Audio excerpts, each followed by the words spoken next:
Be Here Now by Ram Dass, audio recording by Vidya Visions. Contents. Number 1.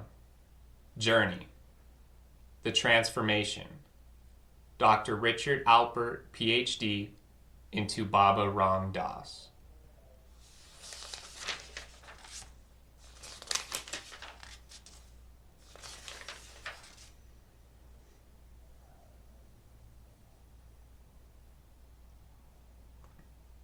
Our story. There are 3 stages in this journey that I have been on. The first, the social science stage. The second, the psychedelic stage. And the third, the yogi stage. They are summiting. That is, each is contributing to the next. It's like the unfolding of a lotus flower. Now, as I look back, I realize that many of the experiences that made little sense to me at the time, they occurred were prerequisites for what was to come later. I want to share with you the parts of the internal journey that never get written up in the mass media. I am not interested in the political parts of the story. I am not interested in what you read in the Saturday Evening Post about LSD. This is the story of what goes on inside a human being who is undergoing all these experiences. Success. In 1961, the beginning of March, I was at perhaps the highest point of my academic career. I had just returned from being a visiting professor at the University of California at Berkeley. I had been assured of a permanent post that was being held for me at Harvard, if I got my publications in order. I held appointments in 4 departments at Harvard: the Social Relations Department, the Psychology Department, the Graduate School of Education, and the Health Service, where I was a therapist. I had research contracts with Yale and Stanford. In a worldly sense, I was making a great income, and I was a collector of possessions. I had an apartment in Cambridge that was filled with antiques, and I gave very charming dinner parties.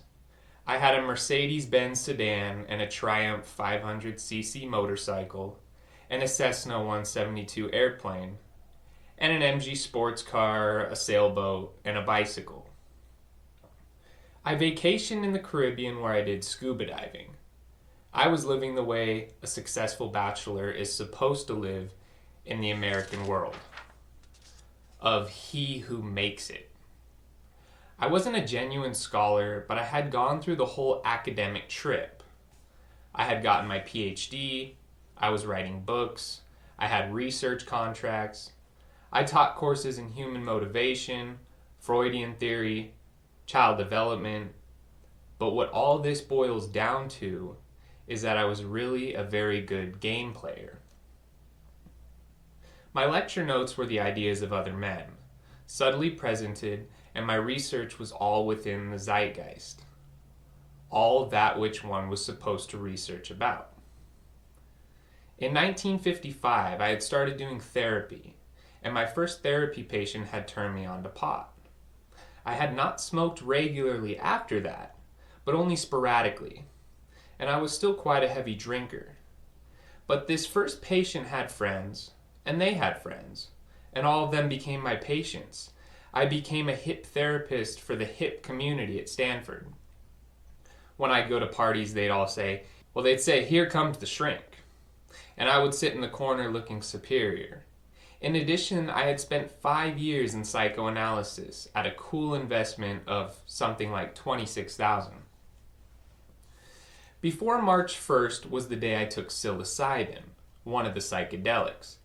I felt something was wrong in my world, but I couldn't label it in any way as to get a hold of it.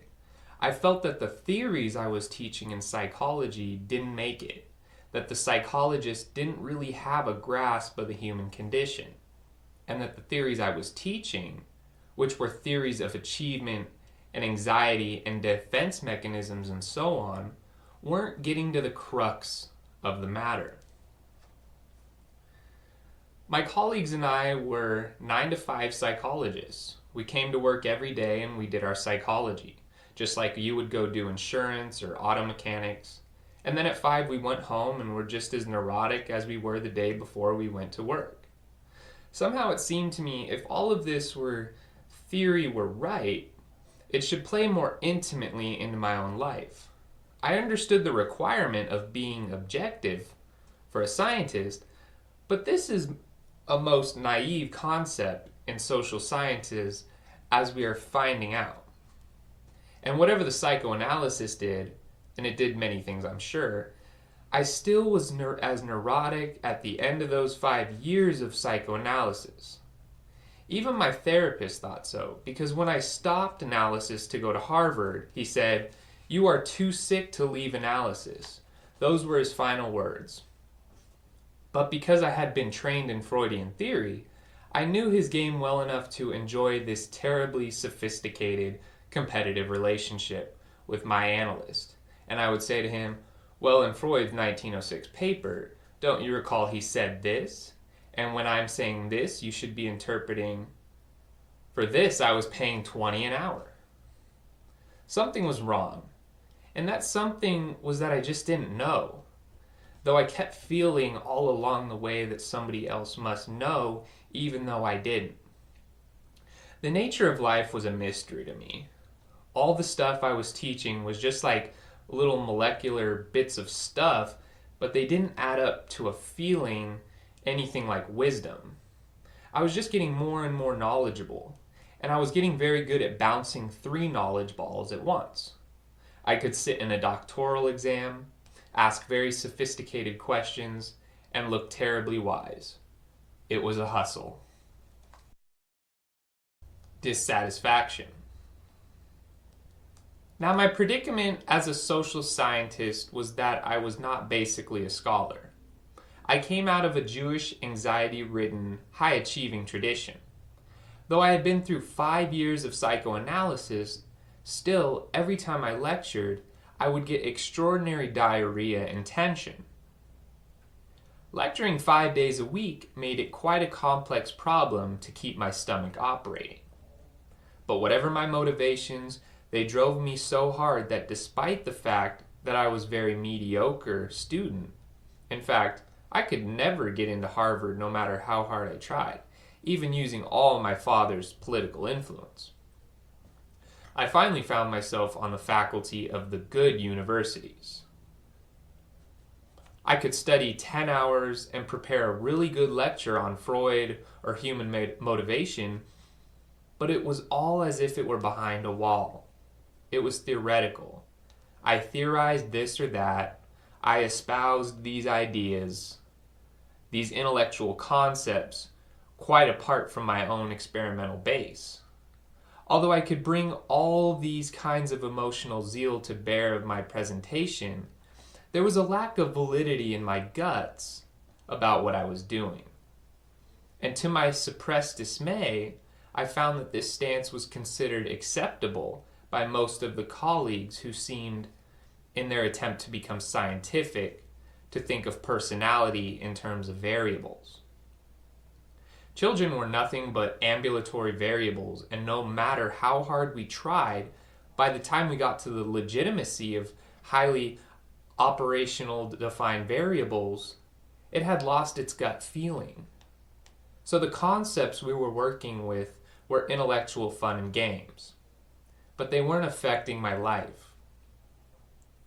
Here I was, sitting with the boys of the first team in cognitive psychology, personality psychology, developmental psychology, and in the midst of this, I felt here were men and women who themselves were not highly evolved beings. Their own lives were not fulfilled. There was not enough human beauty, human fulfillment, human contentment.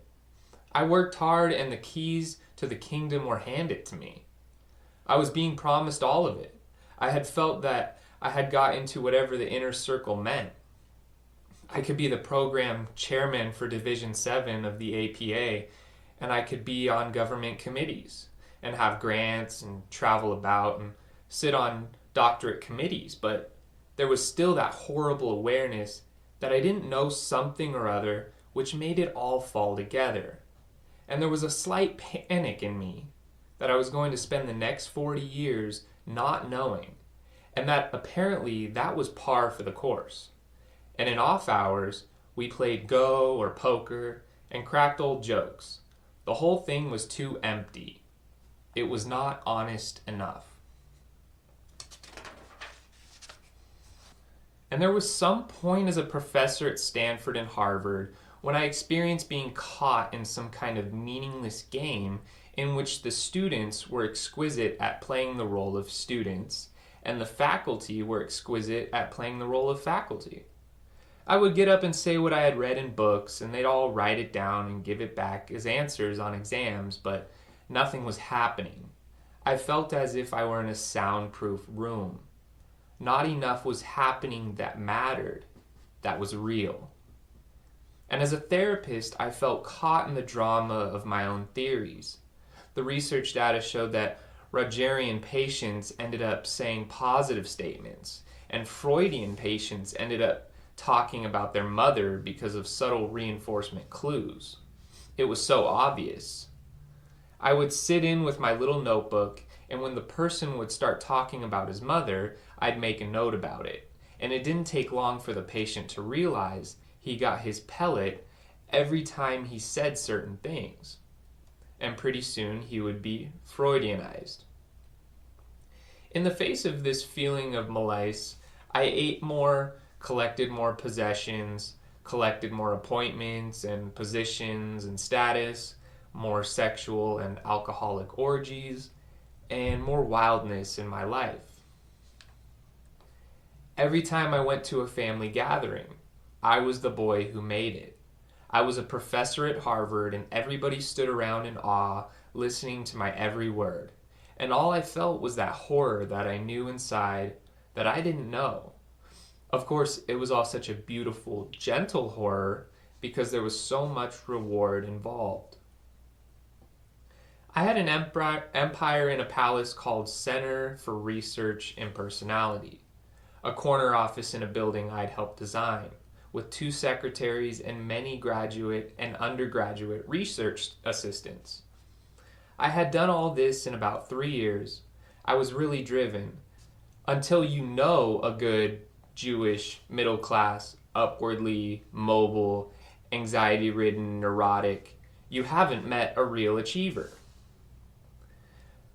My Judaism was a political Judaism. I came out of a tradition of folk religion. The spirit escaped me somehow. Although we did all the Yom Kippur and Passover services, my dad was on the board of trustees that hired and fired rabbis. So how could I get into a feeling with a spiritual leader if my father was hiring and firing these guys? Down the hall from my big empire, there was a little office. It had been a closet, and they needed an extra office, so they cleared out the closet and put a desk in there, and in that closet was Timothy Leary. He had been bicycling around Italy, bouncing checks, and David McClellan found him and brought him back as a creative gift to Western science. Tim and I became drinking buddies together. Then we started to teach courses together, such as the first-year clinical course, Practicum, on existential transactional behavioral change. The more time I spent with Tim, the more I realized he had an absolutely extraordinary intellect. He really knew a lot. I found him extremely stimulating, and the students found him exciting to be around, because of this openness to new ideas and his willingness to take wild risks in thinking. One night we were drinking together. We plotted a trip across North and South America. And when I said I flew a plane, he said, "Great, we'll fly in your plane." And I said, "Wonderful," and neglected to tell him that I had only a student license. So I secretly set about getting a license in order to meet him on August 1st in Cuernavaca, Mexico, where he was summering. There we would start our journey. At the time, I was a consultant for a school mathematics study group, a mathematics program in education at Stanford. I got my license and an airplane on the same day and flew to Mexico the next day in a death-defying leap. When I got there, I found that Timothy had done some other type of flying.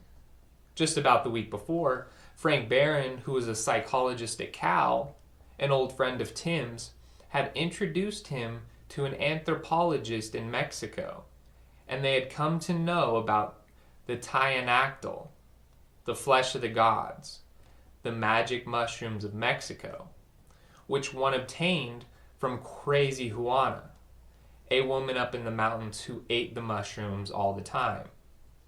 Contact was made with her, and the mushrooms were obtained.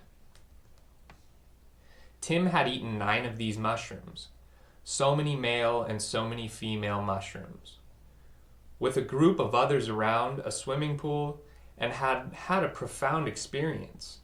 He said, "I learned more in 6 or 7 hours of this experience than I had learned in all my years as a psychologist."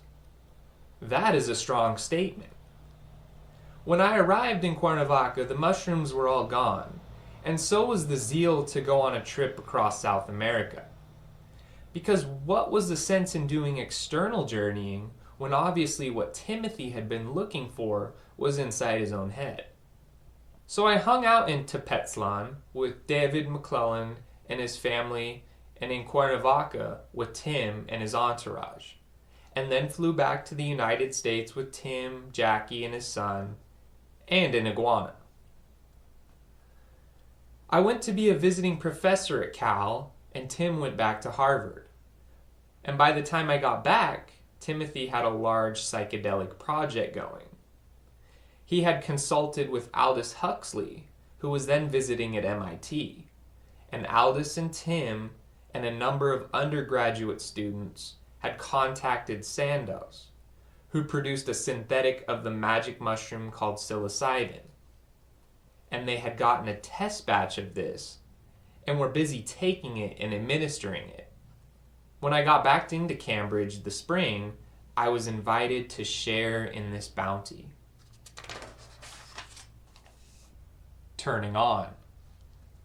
The night that was chosen turned out to be the night of the biggest snowstorm of the year.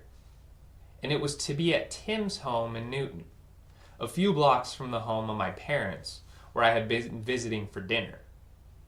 I plowed through the snow, came in, and we sat around the kitchen table, and there were about 3 or 4 of us, and we passed the bottle of pills, and I took my 10 milligrams. That was my preparation and my set and setting. But beyond that, I trusted Timothy. I had seen that Timothy had had a profound experience, and he was somebody with an intellect that I understood. I knew that he was not interpersonally destructive. He might be destructive of institutions, but not of individuals. He was a very loving person. We took a very small dosage. Later, we were using 5 or 10 times as much. And the first part of the experience was comparable to a strong pot high, I'd say. A little more dramatic, a little more intense. Clearly, though, something happened. During the first part of this experience with psilocybin, we got into a very low-level tragicomedy type thing. Tim's son's dog had been running in the snow, and upon entering the warm kitchen, lay gasping and panting. To our timeless minds, his struggle for breath continued too long, and we thought he was about to expire. What could we do? We could hardly carry the dog through a blizzard in the early Sunday morning to the vet some 4 miles away, especially since we were all very high, and thus not sure about the dog's state. It seemed our concern mounted, and the dog passed into a nearby room where it appeared to collapse. We finally decided the only path was to summon 11-year-old Jackie from the late TV show upstairs. Since he wasn't under a chemical influence, we would watch his interaction with the dog rather than frighten him with our own suspicions. Jackie was not pleased at being disturbed by us, merely to find out what he was watching on TV. But the problem was quickly solved by the dog, who upon hearing Jackie's voice, leapt back to life, ready to play. Now, a few hours later, I had gone off by myself to reflect upon these new feelings and senses. A deep calm pervaded my being. The rug crawled and the picture smiled, all of which delighted me. Then I saw a figure standing about 8 feet away, where a moment before there had been none. I peered into the semi-darkness and recognized none other than myself, in cap and gown and hood, as a professor. It was as if that part of me, which was a Harvard professor, had separated or dissociated itself from me. How interesting. An external hallucination, I thought. Well, I worked hard to get that my status, but I don't really need it. Again, I settled back into the cushions, separate now from my professorness. But at that moment, the figure changed. Again, I leaned forward, straining to see. Ah, me again. But now it was as if that aspect of me, who was a social cosmopolite, okay, so that goes too, I thought. Again and again the figure changed, and I recognized over there all the different aspects I knew to be me. Cellist, pilot, lover, and so on. With each new presentation, I again and again reassured myself that I didn't need that anyway. Then I saw the figure become that in me which was Richard Alpertness. That is my basic identity that had always been Richard. I associated the name with myself, and my parents called me Richard. Richard, you're a bad boy. So Richard has badness. Then, Richard, aren't you beautiful? Then Richard has beauty. Thus develop all these aspects of self. Sweat broke out on my forehead. I wasn't at all sure I could do without being Richard Alpert.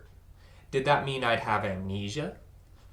Was that what this drug was going to do to me? Would it be permanent? Should I call Tim? Oh, what the hell, so I'll give up being Richard Alpert. I can always get a new social identity. At least I have my body. But I spoke too soon. As I looked down at my legs for reassurance, I could see nothing below the kneecaps, and slowly, now to my horror, I saw the progressive disappearance of limbs and then torso, until all I could see with my eyes open was the couch on which I had sat. A scream formed in my throat. I felt that I must be dying, since there was nothing in my universe that led me to believe in life after leaving the body. Doing without professorness or loverness or even Richard Alpertness, okay, but I did need the body. The panic mounted, adrenaline shot through my system, my mouth became dry, but along with this, a voice sounded inside. Inside what? I don't know. An intimate voice asked very quietly, and rather jocularly, it seemed to me, considering how distraught I was. But who's minding the store? When I could finally focus on the question, I realized that although everything by which I knew myself, even my body and this life itself, was gone, still I was fully aware. Not only that, but this aware I was watching the entire drama, including the panic, with calm compassion. Instantly, with this recognition, I felt a new kind of calmness, one of profundity never experienced before. I had just found that that scanning device, that point, that essence, that place beyond, a place where I existed independent of social and physical identity, that which was I was beyond life and death. And something else that I knew, it really knew. It was wise. rather than just knowledgeable. It was a voice inside that spoke truth.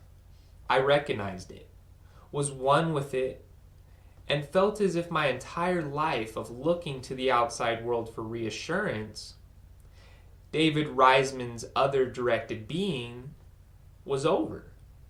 Now I need only look within to that place where I knew. Fear had turned to exhalation. I ran into the snow laughing as the dew flakes swirled about me. In a moment, the house was lost from view. But it was all right because inside I knew. Around 5 a.m, I walked back, plowing through the snow to my parents' home.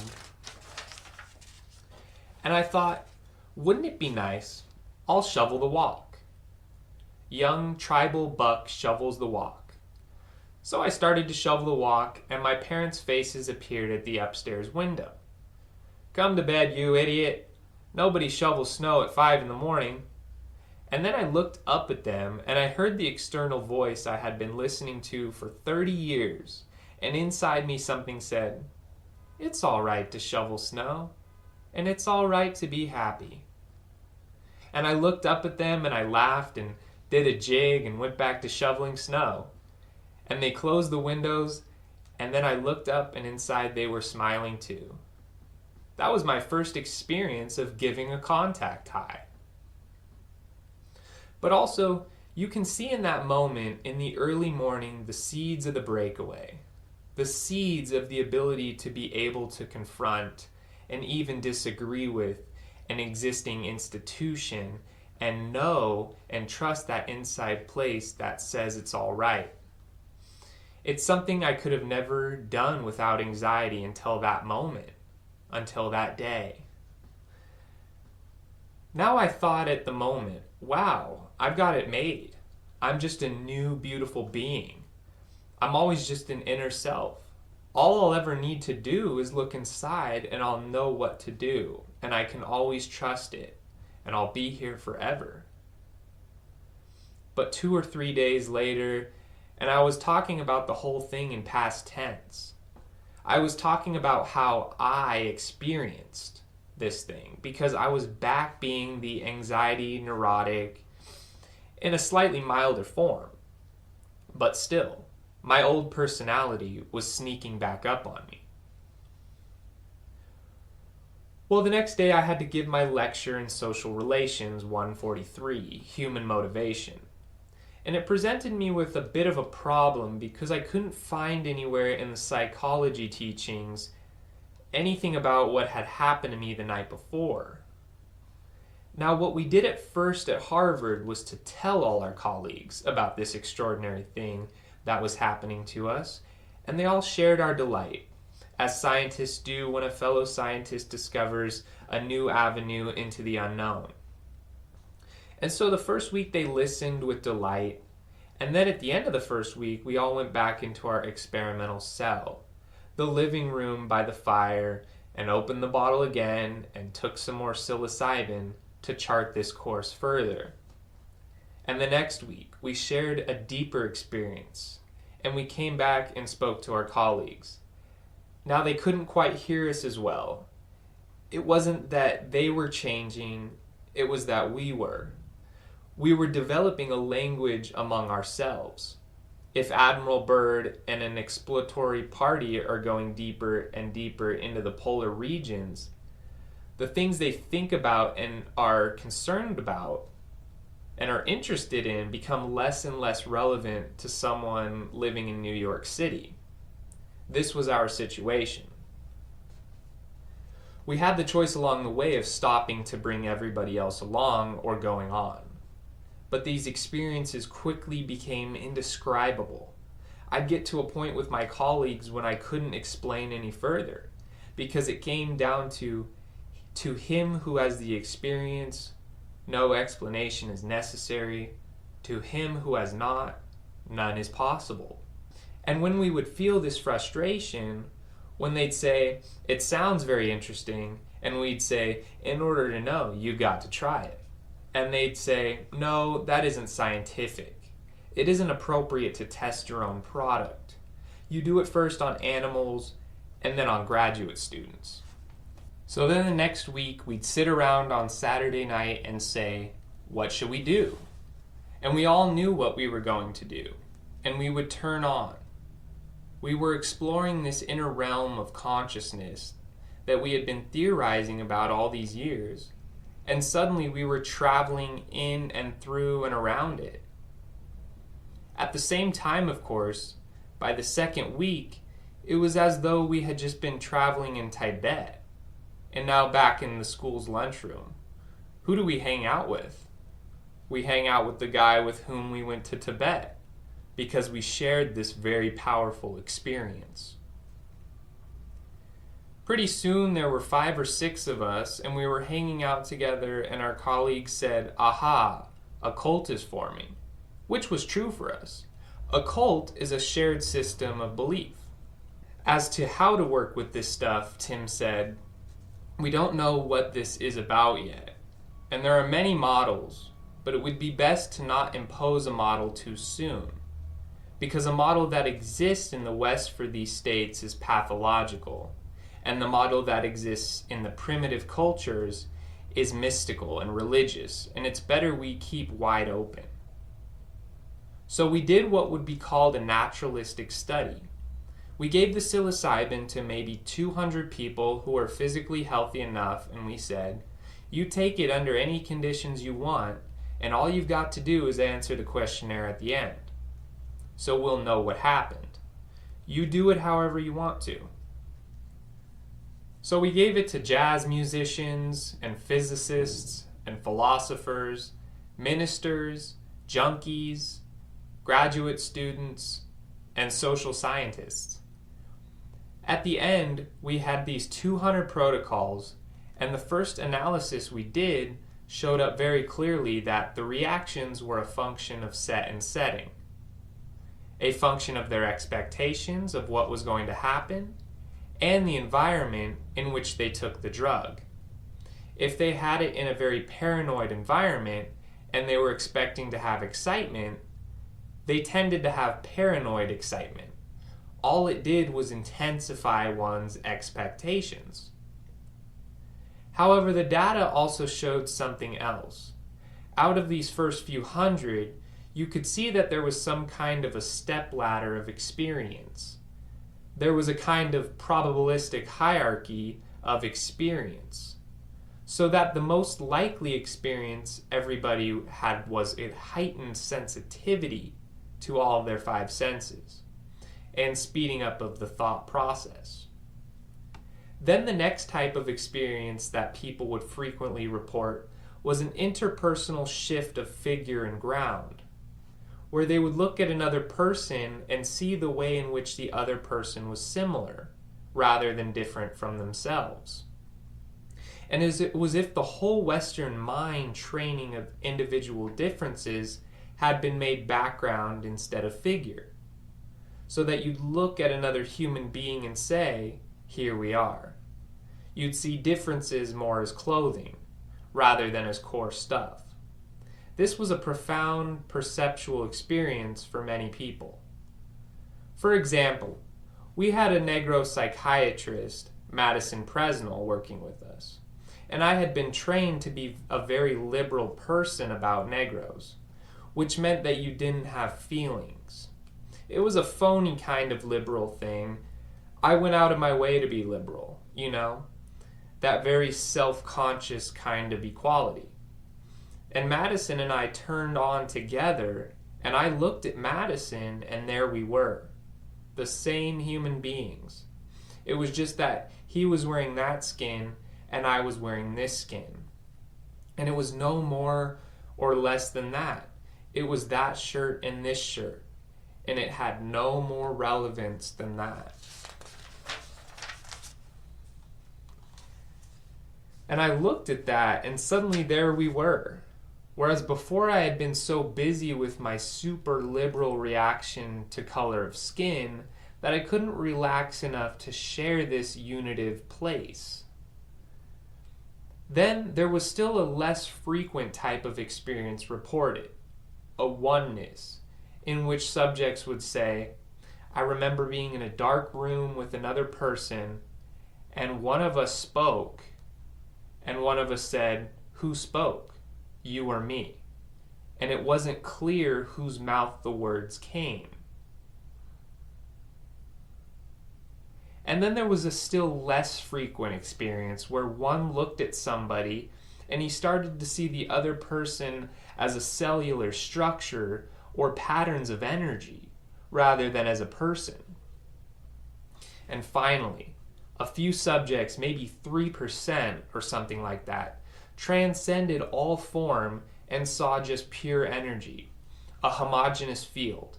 It has been called the white light. There was research being done by the group with prisoners to try to change their rate of recidivism. And there were attempts with ministers.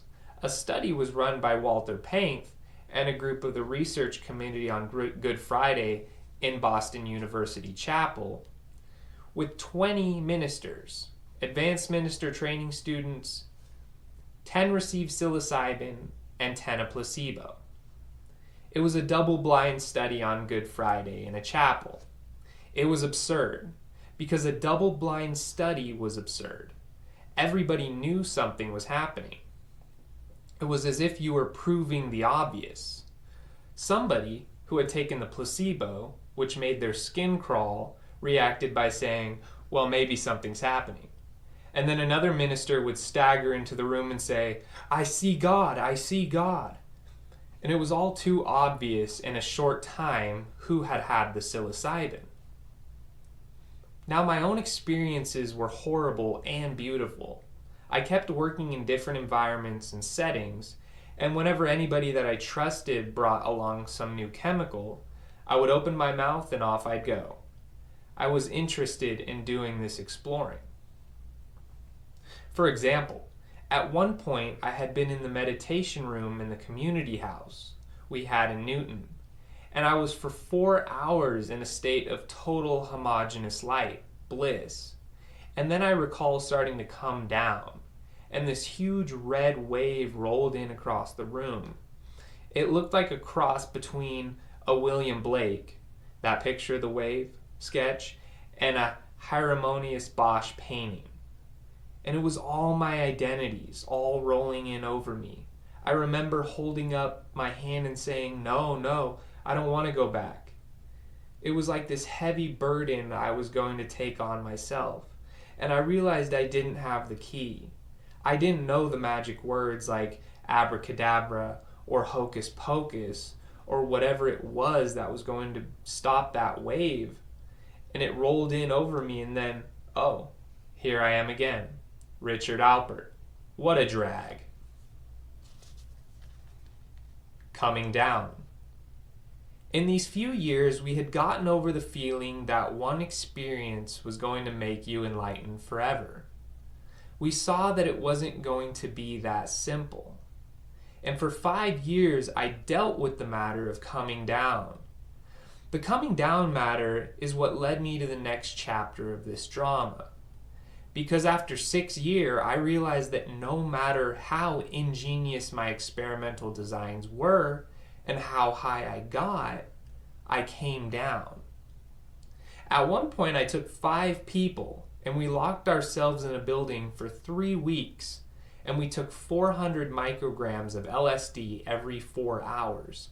That is 2,400 micrograms of LSD a day, which sounds fancy, but after your first dose, you build a tolerance. There's a refractory period. We finally were just drinking out of the bottle because it didn't seem to matter anymore. We'd just stay at a plateau. We were very high. What happened in those 3 weeks in that house, no one would ever believe, including us. And at the end of the 3 weeks, we walked out of the house, and within a few days, we came down. And it was a terribly frustrating experience, as if you came into the kingdom of heaven and you saw how it all was and you felt these new states of awareness, and then you got cast out again. And after 200 or 300 times of this, began to feel an extraordinary kind of depression set in, a very gentle depression that whatever I knew still wasn't enough.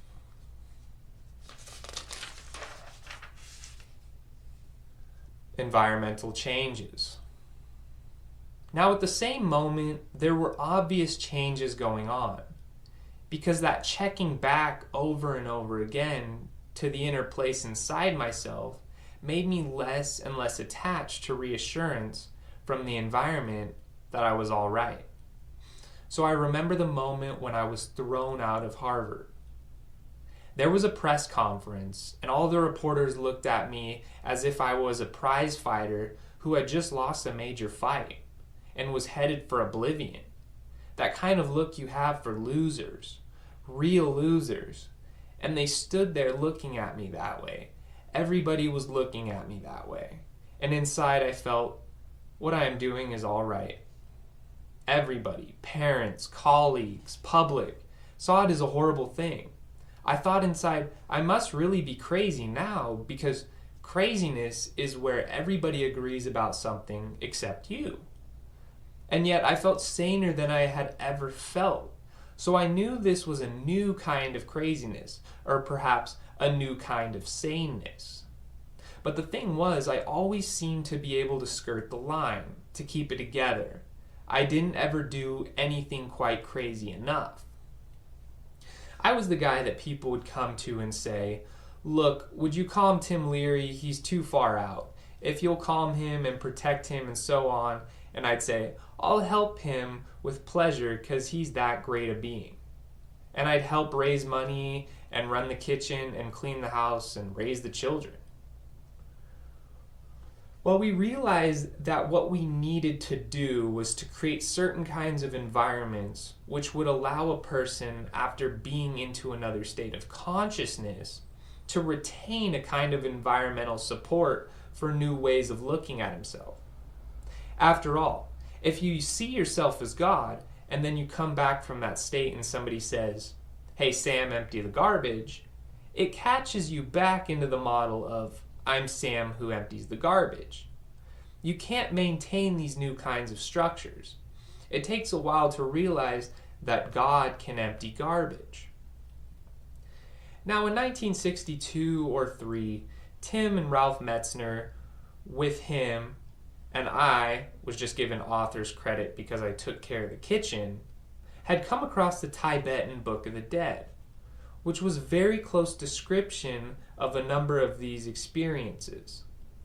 This book was almost 2,500 years old, at least, and it had been used all of those years for preparing Tibetan lamas to die and be reincarnated. And when we opened it, we would find descriptions of the 49 days after death, before rebirth, that were perfect descriptions of the sessions we were having with psychedelics. How could this be? The parallel was so close.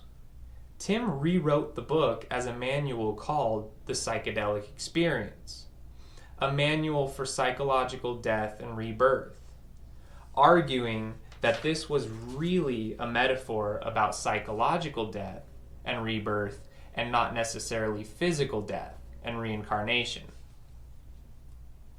Tim had gone to India, Ralph had gone to India, Allen Ginsberg had gone to India. I checked with everybody when they came back. There was Tim being Tim, there was Ralph being Ralph, and there was Allen being Allen. I realized that they had lovely experiences and seen a beautiful country and so on, but they were not finished looking for something. And by 1966-67, I was in the same predicament.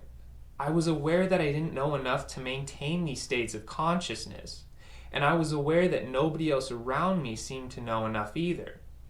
I checked with everybody I thought might know, and nobody seemed to know. So I wasn't very optimistic about India or psychedelics. By 1967, I shot my toad. I had no more job as a psychologist in a respectable establishment, and I realized that we didn't know enough about psychedelics to use them profitably. But at the time, I was still lecturing around the country on psychedelics to such diverse groups as the Food and Drug Administration and Hell's Angels. Then along came a very lovely guy whom I had guided through some psychedelic sessions. An interesting guy who had gone to the University of Chicago in his early teens and had taught seminars in Chinese economics. Had started a company called Basic Systems, which had been sold to Xerox, and now he had retired. He was about 35 and had retired and taken his $5 million, or whatever he made, and was now becoming a Buddhist. He wanted to make a journey to the east and to look for holy men, and he invited me to go along. He had a Land Rover imported into Tehran, and this was my way out. What else was I going to do at this point? So I left to go to India, and I took a bottle of LSD with me, with the idea that I'd meet holy men along the way, and I'd give them the LSD, and they'd tell me what LSD is. Maybe I'd learn the missing clue.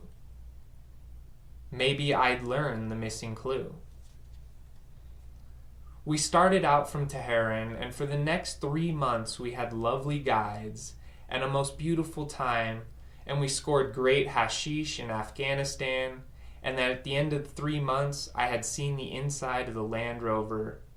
I had 1,300 slides, many tape recordings of Indian music. I had drunk much bottled water, eaten many canned goods. I was a Westerner traveling in India. That's what was happening to me when I got to Nepal. We had done it all. We had gone to see the Dalai Lama. We had gone up horseback up to an Amarnath cave in Kashmir. And we had visited Benares, and finally ended up in Kathmandu, Nepal. I started to get extremely, extremely depressed. I'm sure part of it was due to the hashish, but also part of it was because I didn't see what to do next. I had done everything I thought I could do, and nothing new had happened. I was turning out to be just another trip. The despair got very heavy. We didn't know enough, and I couldn't figure out how to socialize this thing about the new states of consciousness, and I didn't know what to do next. It wasn't like I didn't have LSD. I had plenty of LSD, but why take it? I knew what it was going to do and what it was going to tell me. It was going to show me that garden again, and then I was going to be cast out, and that was it. And I never could quite stay. I was addicted to the experience at first, and then I even got tired of that, and the despair was extremely intense at that point. We were sitting in a hippie restaurant called the Blue Tibetan, and I was talking to some French hippies. I had given LSD to a number of pundits around India and some reasonably pure men. An old Buddhist Lama said, "It gave me a headache." Somebody else said, "It's good, but not as good as meditation." Somebody else said, "Where can I get some more?" And I got the same range of responses I'd get in America. I didn't get any real pearl of wisdom of which would make me exclaim, "Oh, that's what it is. I was waiting for something that was going to do that thing." So I finally figured, well, it's not going to happen. We were about to go to Japan, and I was pretty depressed because we were starting the return now. And what was I returning to? What should I do now? I decided I was going to come back and become a chauffeur. I wanted to be a servant and let somebody else program my consciousness. I could read holy books while I'd wait for whoever it was I was waiting for while they were at Bergedorf Goodman's, and I'd just change my whole style of life around. I could just get out of this whole drama of having to engineer my own ship for a while. This is a funny foreshadowing, as you'll see. The despair was extremely intense at that point. I was really quite sad.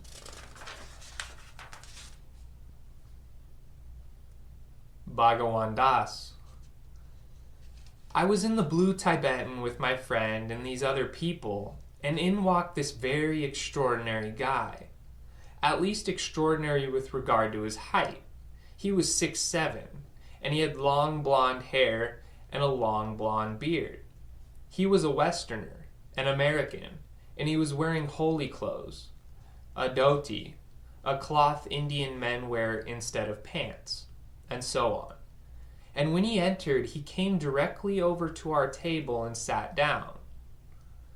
Now, up until then, I had found this interesting thing I don't think I could have labeled until that moment. Once when I had met Geshna Wangal at Freehold NJ, I knew I was meeting a being who knew, but I couldn't get to it because I wasn't ready. Somehow, we were very close. We loved each other extraordinarily, but I hadn't been able to really absorb whatever I needed to absorb. Now here was this young fellow again, and I had the feeling I had met somebody who knew. I don't know how to describe this to you, except that I was deep in my despair. I had gone through game after game after game. First being a professor at Harvard, then being a psychedelic spokesman, and still people were constantly looking into my eyes. Do you know? Just that subtle little look. And I was constantly looking into their eyes. Do you know? And there we were. Do you? Do you? Maybe he? Do you? And there was always that feeling that everybody was very close. And we all knew we knew, but nobody quite knew. I didn't know how to describe it other than that. And I met this guy, and there was no doubt in my mind. It was just like meeting a rock. It was just solid all the way through. Everywhere I pressed, there he was. We were staying in a hotel owned by the king or the prince or something, because we were going first class, so we spirited this fellow up to our suite up in the Sawalti Hotel. And for 5 days, we had a continuing seminar. We had this extraordinarily beautiful Indian sculptor, Harish Johari, who was our guide and friend. Harish, this fellow, Bhagawan Das, and David and I sat there, and for 5 days, high on peach melbaz and hashish and mescaline, we had a seminar with Alexandra David, Niels books, Sir John Woodrofe's Serpent Power, and so on. At the end of the 5 days, I was still absolutely staggered by this guy. He started to teach me some mantras and working with beads. When it came time to leave, to go to Japan, I had the choice of going on to Japan on my first class route or going off with this guy back into India on a temple pilgrimage. He had no money and I had no money. And it was going to change my style of life considerably. I thought, well, look, I came to India to find something, and I still think this guy knows. I'm going to follow him.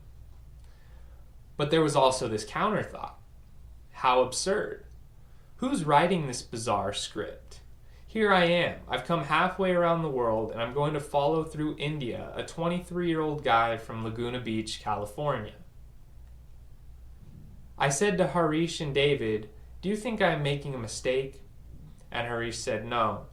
He is a very high guy. And so I started to follow him. Literally, follow him. Now I am suddenly barefoot. He has said, you're not going to wear shoes, are you? That sort of thing. And I've got a shoulder bag and my dhoti and blisters on my feet and dysentery, the likes of which you can't imagine. And all he says is, we'll fast for a few days. He's very compassionate, but no pity. And we're sleeping on the ground or on these wooden tables that you get when you stop at monasteries. And my hip bones ache. I go through an extraordinary physical breakdown, become very childlike, and he takes care of me. And we start to travel through temples, to Bainshwar and Konarak and so on. I see that he's very powerful, so extraordinarily powerful. He's got an ektara, a one-stringed instrument, and I've got a little Tibetan drum. And we go around to the villages and people rush out and they touch our feet because we're holy men, which is embarrassing to me because I'm not a holy man. I'm obviously who I am, a sort of overage hippie, Western explorer, and I feel very embarrassed when they do that and they give us food.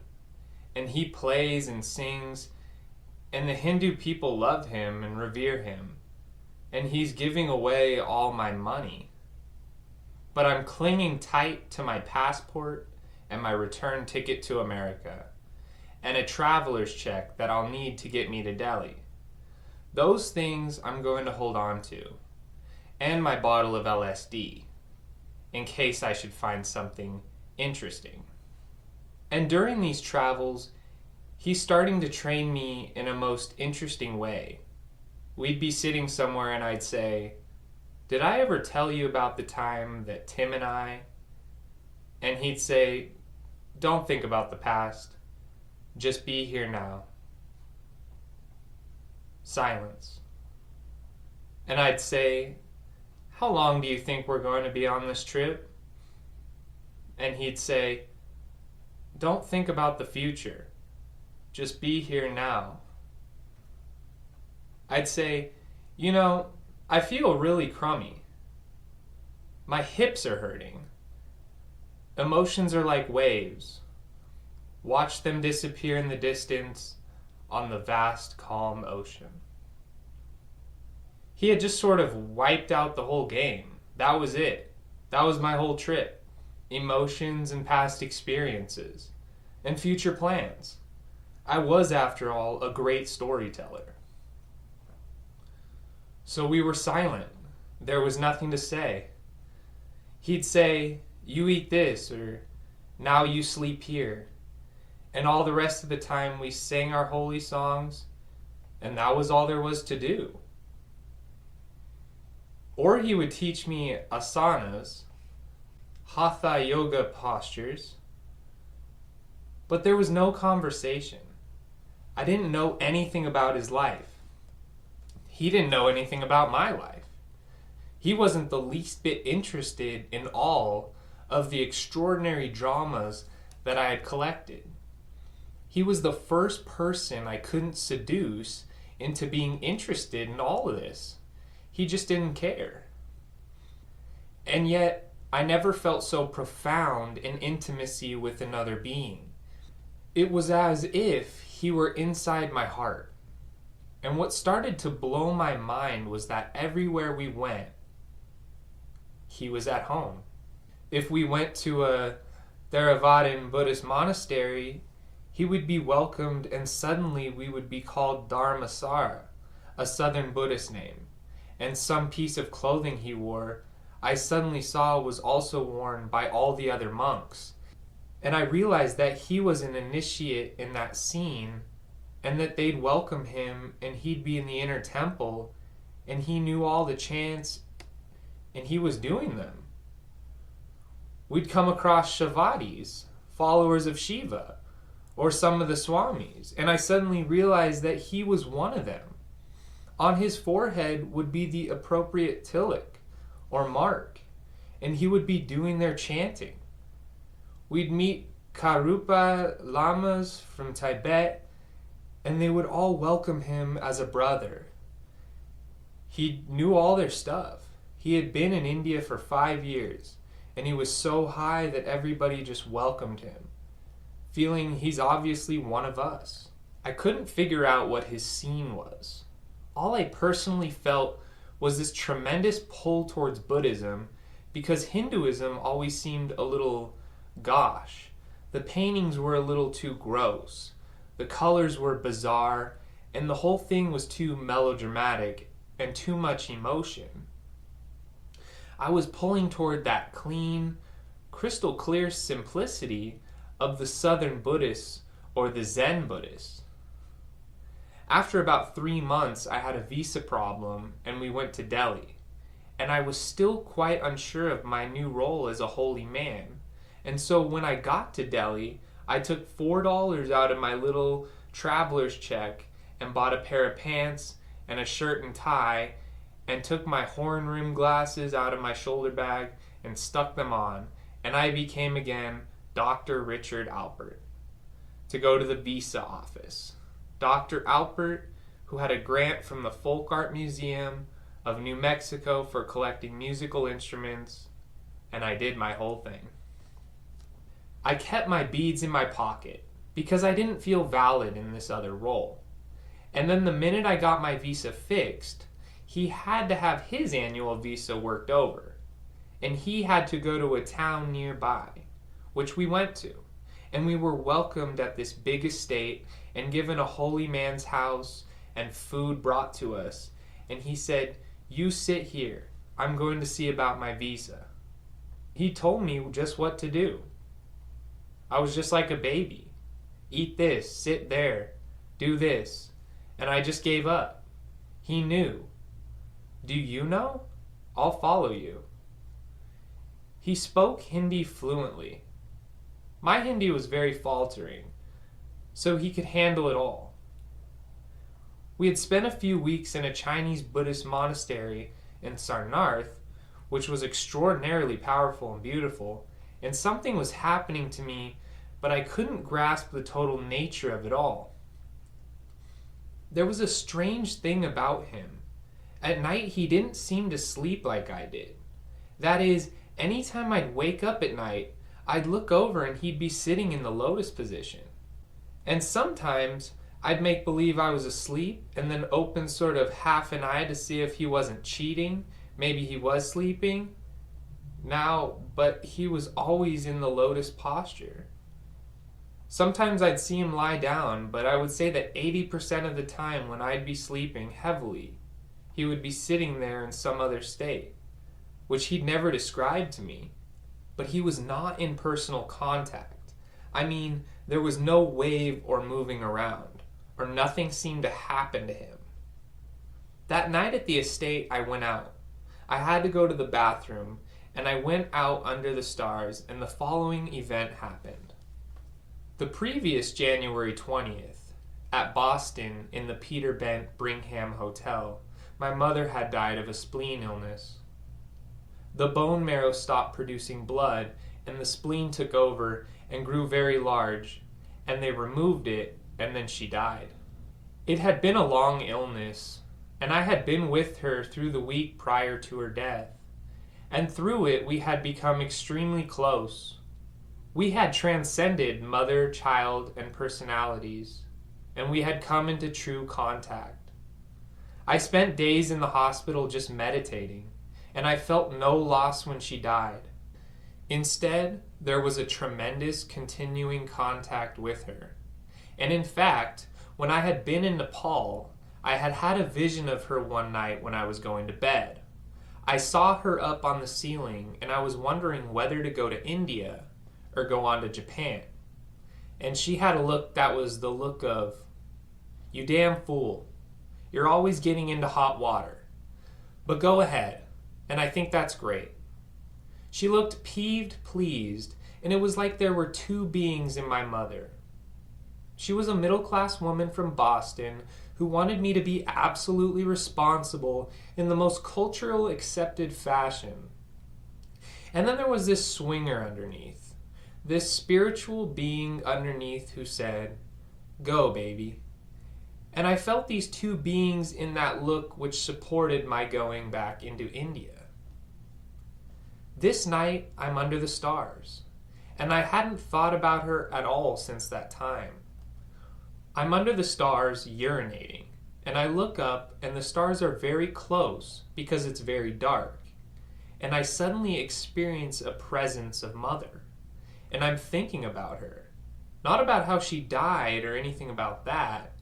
I just feel her presence.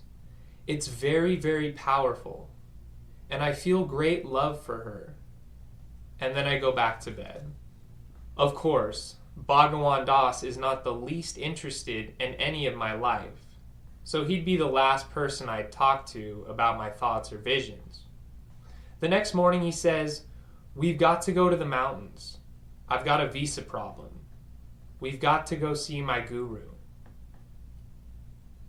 Now the term guru had meant for me in the West a sort of high-grade teacher. There was a Life article about Allen Ginsberg, "Guru Goes to Kansas," and Allen was embarrassed and said, I'm not really a guru, and I didn't know what a guru really was. Bhagwan Das also said we were going to borrow the Land Rover, which had been left with this sculptor to go to the mountains. And I said, I don't want to borrow the Land Rover. I'd just gotten out of that horrible blue box, and I didn't want to get back into it. And I didn't want the responsibility. David had left it with this Indian sculptor, and he wouldn't want to loan it to us anyway.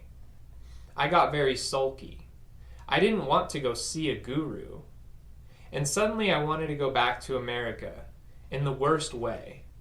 I thought, what am I doing? I'm following this kid, and all he is, but he says we've got to do this. And so we go on to the town where the sculptor lives, and within half an hour the sculptor says, you have to go see your guru, take the Land Rover. Well, that's interesting. We're in the Land Rover and he won't let me drive, so I'm sitting there sulking. He won't let me drive and we're in the Land Rover, which I don't want to have, and now I'm really in a bad mood. I've stopped smoking hashish a few days before because I'm having all kinds of reactions to it. And so I'm just in a very, very uptight, negative, paranoid state.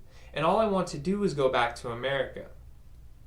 And suddenly I'm following this young kid who wants to drive, and all he wanted from me to do was get in the Land Rover, and now the whole paranoid con world fills my head. I'm full of it. We go about 80 or 100 miles, and we come to a tiny temple by the side of the road in the foothills of the Himalayas. We're stopping, and I think we're stopping because a truck's coming by. But when we stop, people surround the car, which they generally do, but they welcome him, and he jumps out. I can tell something's going to happen because as we go up into the hills, he's starting to cry. We're singing songs and tears are streaming down his face. And I know something's going on, but I don't know what. We stop at this temple, and he asks where the guru is and points up on the hill. And he goes running up this hill, and they're all following him, so delighted to see him. They all love him so much. I get out of the car. Now I'm additionally bugged because everybody's ignoring me. And I'm following him, and he's way ahead of me. I'm running after him barefoot up this rocky path, and I'm stumbling. By now my feet are very tough, but still his legs are very strong, and I'm running, and people are ignoring me, and I'm very bugged. I don't want to go see this guru anyway. And what the hell? We go around this hill so that we come to a field which does not face the road. It's facing into a valley, and there's a little old man in his 60s or 70s sitting with a blanket around him. And around him are 8 or 9 Hindu people, and it's a beautiful tableau. Clouds, beautiful green valley, lovely place, the foothills of the Himalayas. And this fellow, Bhagwan Das, comes up, runs to this man, throws himself on the ground, full face, doing Danda Parama, and he's stretching out so his face is down on the ground, full length, and his hands are touching the feet of this man, who is sitting cross-legged. And he's crying, and the man is patting him on the head, and I don't know what's happening. I'm standing on the side and thinking, I'm not going to touch his feet, and I don't have to. I'm not required to do that. And every now and then this man looks at me and he twinkles a little. But I'm so uptight that I couldn't care less. Twinkle away, man. Then he looks up at me.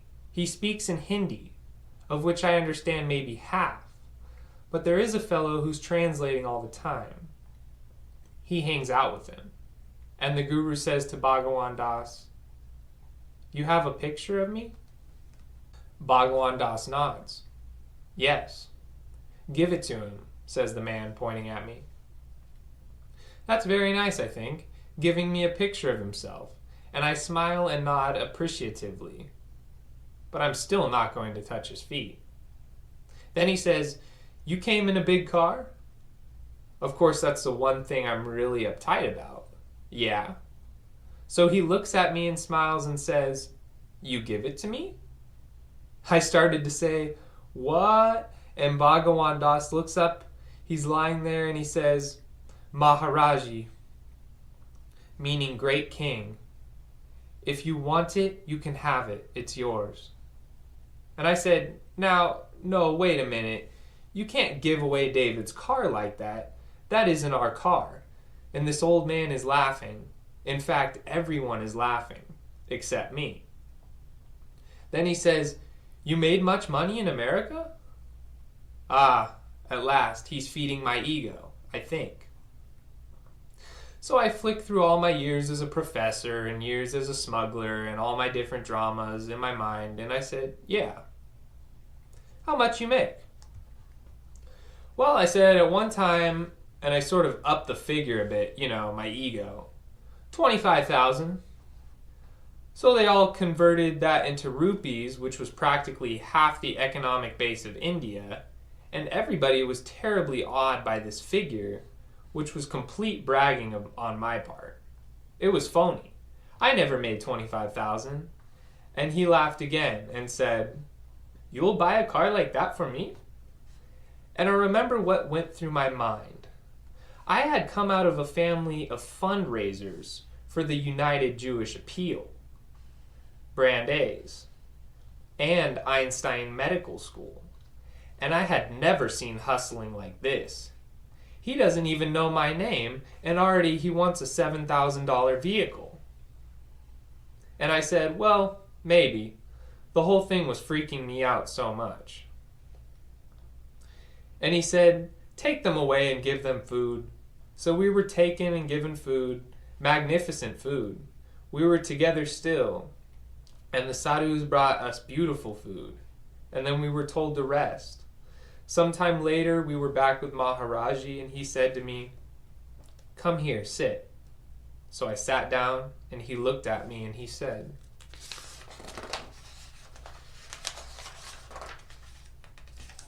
"You were out under the stars last night." "Uh-huh." "You were thinking about your mother." "Yes." Wow, I thought, that's pretty good. I never mentioned that to anybody. "She died last year." "Uh-huh." "She got very big in the stomach before she died." "Yes." He leaned back and closed his eyes and said, "Spleen. She died of spleen." Well, what happened to me at that moment, I can't really put into words. He took me in a certain way at that moment, and two things happened. It seemed simultaneous. They do not seem like cause and effect. The first thing that happened was that my mind raced faster and faster to try to get leverage, to get a hold on of what he had just done. I went through every super CIA paranoia I've ever had. Who is he? Who does he represent? Where's the button he pushes where the file appears? And why have they brought me here? It was just too impossible that this could have happened that way. This guy I was out with didn't know all that stuff. And I was a tourist in a car. And the whole thing was just too far out. My mind went faster and faster. Up until then, I had two categories for psychic experience. One was they happened to somebody else, and they haven't happened to me, and they were terribly interesting, and we certainly had to keep an open mind about it. That was my social science approach. The other was, well, man, I'm high on LSD. Who knows how it really is? After all, under the influence of a chemical, how do I know I'm not creating the whole thing? Because in fact, I had taken certain chemicals where I experienced the creation of total realities. The greatest example I have of this came about through a drug called JB318, which I took in a room at Millbrook. I was sitting on the third floor and it seemed like nothing was happening at all. And into the room walked a girl from the community with a pitcher of lemonade. And she said, "Would I like some lemonade?" And I said that would be great. And she poured the lemonade, and it poured and kept pouring, and the lemonade went over the side of the glass and fell to the floor. It went across the floor and up the wall and over the ceiling, down the wall and under my pants, which got wet, and it came back up into the glass. And when it touched the glass disappeared, and the lemonade disappeared, and the wetness in my pants disappeared, and the girl disappeared. And I turned to Ralph Metzner and I said, "Ralph, the most extraordinary thing just happened to me." And Ralph disappeared. I was afraid to do anything but just sit. Whatever this is, it's not nothing. Just sit. Don't move. Just sit. So I had experiences where I had seen myself completely create whole environments under psychedelics, and therefore I wasn't eager to interpret these things very quickly, because I, the observer, was at those times under the influence of the psychedelics. But neither of those categories applied in this situation, and my mind went faster and faster, and then I felt like what happens when a computer is fed an insoluble problem. The bell rings, and the red light goes on, and the machine stops, and my mind just gave up. It burned out of its circuitry. Its zeal to have an explanation. I needed something to get closure at the rational level, and there wasn't anything. There just wasn't a place I could hide in my head about this. And at the same moment, I felt this extremely violent pain in my chest, and a tremendous wrenching feeling, and I started to cry. And I cried, and I cried, and I cried, and I wasn't happy, and I wasn't sad. It was not that kind of crying. The only thing I could say was it felt like I was home, like the journey was over, like I had finished. Well, I cried, and then finally sort of spooned me up and took me to the home of devotee KK Sa to stay overnight. That night I was very confused, a great feeling of lightlessness and confusion. At one point in the evening, I was looking in my shoulder bag and came across the bottle of LSD. Wow, I finally met a guy who's going to know. He will definitely know what LSD is. I'll have to ask him. That's what I'll do. I'll ask him. Then I forgot about it. The next morning at 8 o'clock, a messenger comes. Maharaji wants you to see him immediately. We went in the Land Rover. The 3 miles to the temple. When I'm approaching him, he yells at me, "Have you got a question?" And he's very impatient with all this nonsense, and he says, "Where's the medicine?" I got a translation of this. He said medicine. I said medicine? I never thought of LSD as medicine. And somebody said, he must mean the LSD. LSD? He said. Acha, bring me LSD. So I went to the car and got the little bottle of LSD, and I came back. Let me see. So I poured it out of my hand. What's that? That's STP. That's Librium. And that's a little of everything. Sort of a traveling kit. He says, gives you Siddhis? I had never heard the word Siddhi before. So I asked for a translation, and Siddhi was translated as power. From where I was at in relation to these concepts, I thought he was like a little old man asking for power. Perhaps he was losing his vitality and wanted vitamin B12. That was one thing I didn't have, and I felt terribly apologetic because I could have given him anything. If he wanted the Land Rover, he could have it. And I said, "Oh no, I'm sorry. I really felt bad. I didn't have anything, and I put it back in the bottle." He looked at me and extended his hand. So I put it into his hand, what's called a white lightning. This is an LSD pill. This is one from a special batch that had been made specially for me for traveling. And each pill was 305 micrograms and very pure, very good acid. Usually you start a man over 60, maybe with 50 to 75 micrograms. Very gently, so you won't upset him. 300 of pure acid is a very solid dose. He looks at the pill and extends his hand further. So I put a second pill. That's 610 micrograms. Then a third pill. That's 915 micrograms into his palm. That is sizable for a first dose for anyone. Acha. And he swallows them. I see them go down, there's no doubt. And that little scientist in me says, this is going to be very interesting. All day long I'm there. And every now and then he twinkles at me and nothing happens. That was his answer to my question. Now you have the data I have.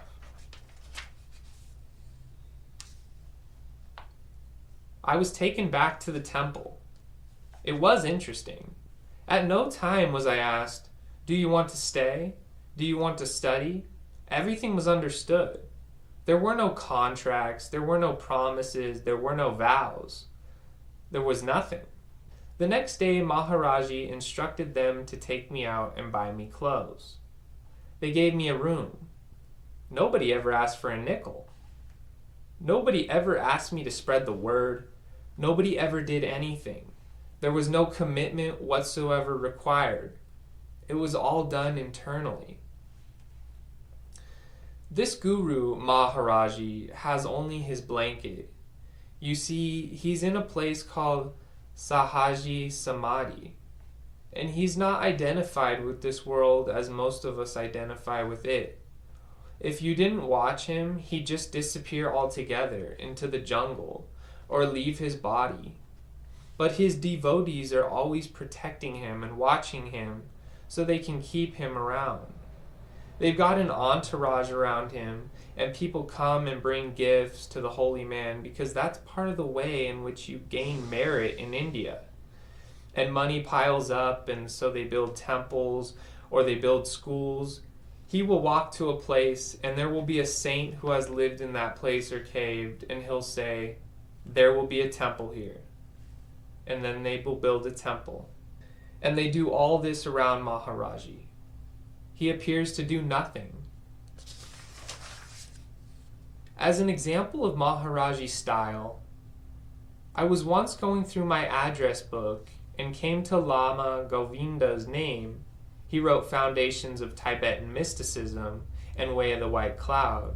And I thought, gee, I ought to visit him.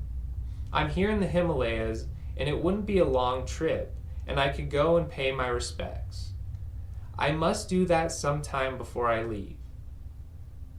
And then the next day there's a message from Maharaji saying, you are to go immediately to see Lama Govinda.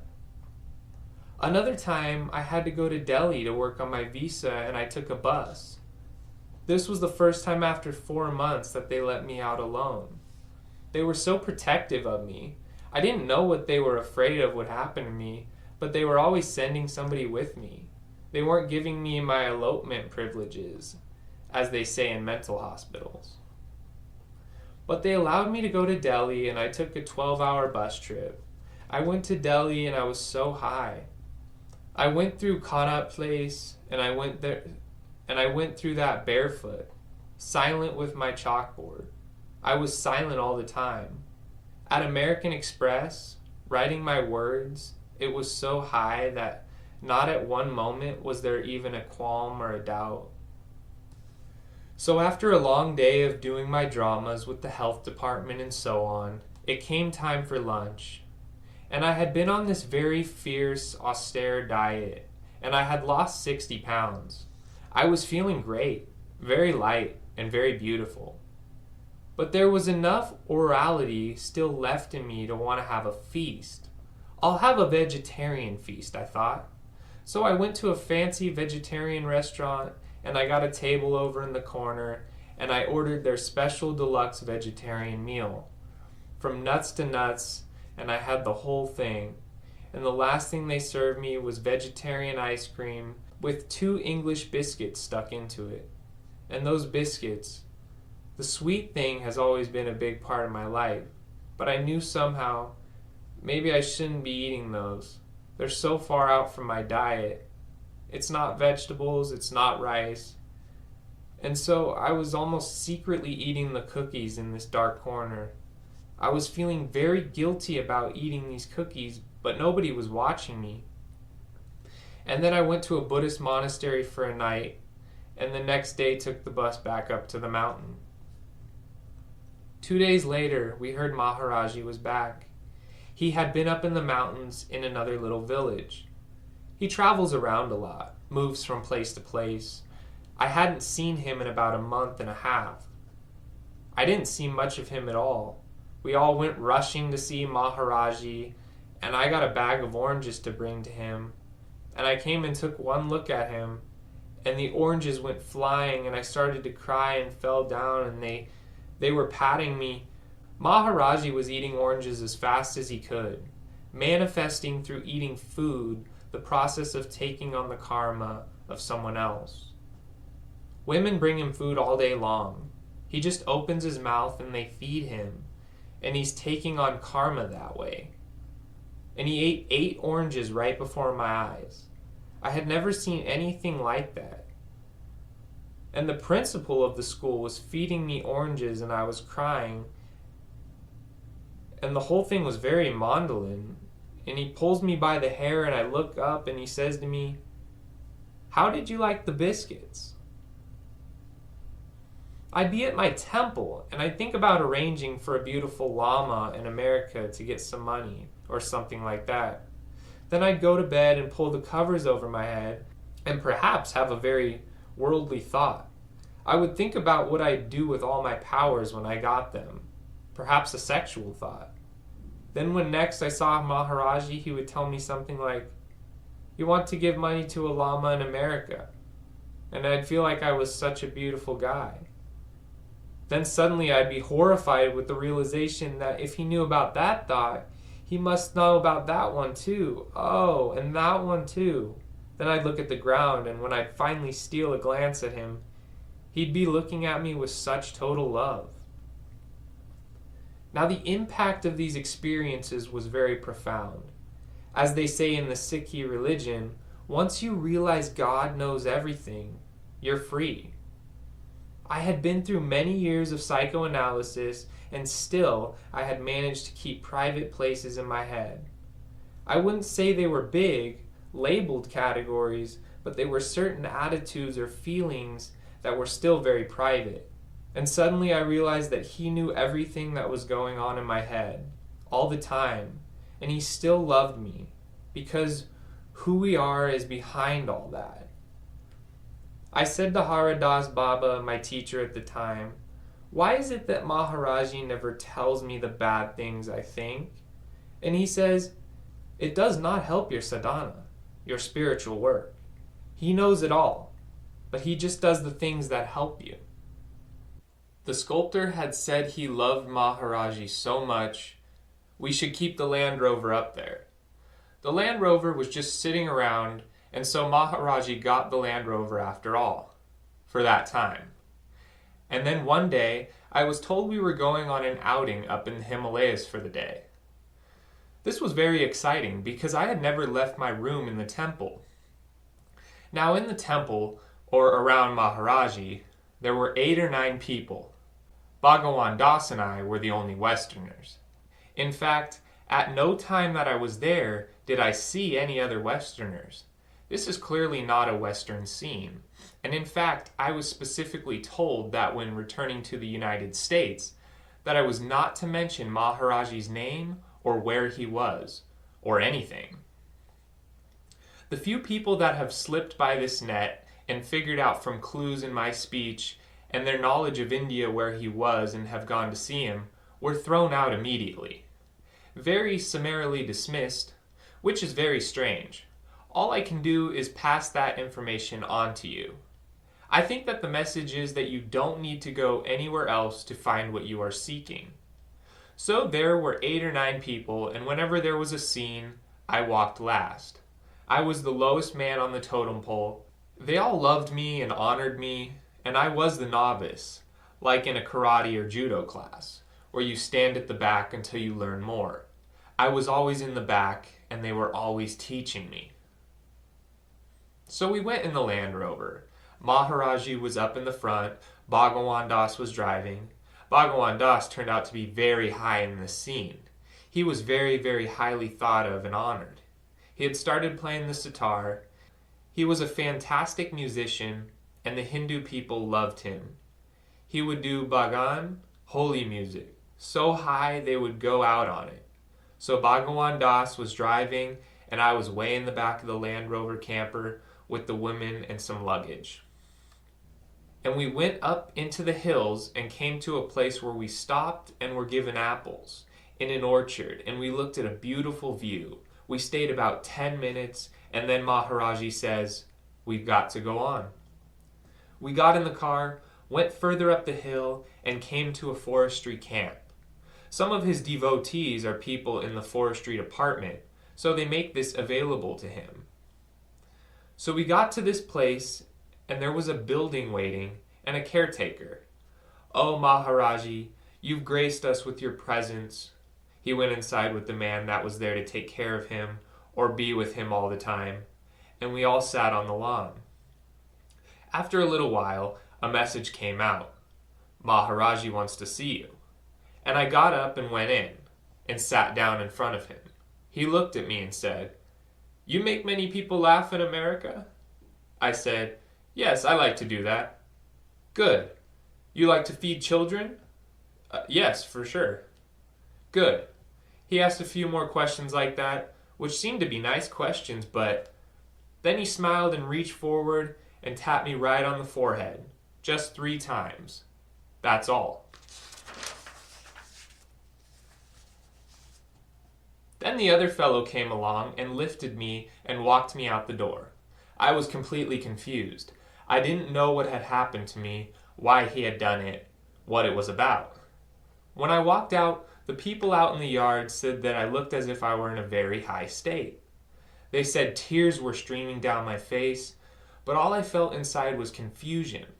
I have never felt any further understanding of it since then.